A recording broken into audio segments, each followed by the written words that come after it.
Big घरात राशनसाठी task सुरू आहे आणि या राशनच्या टास्कमध्ये रोशन भजनकरचा वाद झालाय. काय ऐकताय तुम्ही हे? हे खरं आहे का? हो, हे खरं आहे. रोशन भजनकरने घरातल्या लोकांना दाखवून दिलेलं आहे, की तो शांत आहे तोपर्यंत शांत आहे, नाहीतर तो काहीही करू शकतो. तर घरामध्ये राशन कार्डसाठी टास्क सुरू आहे. एका टीमला मिळणार आहे, जी जिंकेल तिला गोल्डन रेशन कार्ड आणि जे हरेल त्याला ब्राउन रेशन कार्ड मिळणार आहे. आता या 2 कार्डमध्ये फरक काय आहे तुम्हाला कळलंच असेल. गोल्डन म्हणजे सगळ्या सुविधा आणि ब्राउन्झ म्हणजे खूप कमी सुविधा. तर यासाठी लढाई सुरू आहे आणि या टास्क दरम्यान ओमकार आणि रोशनमध्ये लढाई झालेली आहे.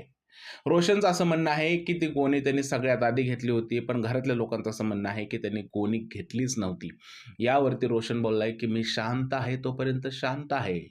एकदा का मी भडकलो किंवा एकदा का माझी सटकली, तर काही खरं नाहीये." आणि यानंतर बिग बॉसला प्रोमो कापायची सुद्धा संधी मिळालेली आहे. पण पुढे झालं काय? पुढे रोशनने दाखवून दिलेलं आहे, की गेम कसा खेळला जातो, कशा पद्धतीने घरातल्या लोकांना नडलं जातं. आजच्या एपिसोडमध्ये आपल्याला हे पाहायला मिळणार आहे, की एवढे दिवस गप्प असलेला रोशन फायनली बोललेला आहे आणि त्यांनी त्याचा मुद्दासुद्धा मांडलेला आहे. त्यामुळे आजचा एपिसोड मिस नका करू. खूपच इंटरेस्टिंग टास्क होणार आहे. आता हा टास्क कोण जिंकलाय, कोणत्या टीममध्ये कोणते लोक आहेत, हे संध्याकाळीच्या लाईव्हमध्ये संध्याकाळी 6 वाजता समजणार आहे. तर लाईव्ह बघायला संध्याकाळचं सुद्धा विसरू नका. व्हिडिओ आवडला असेल तर त्याला लाईक करा, शेअर करा.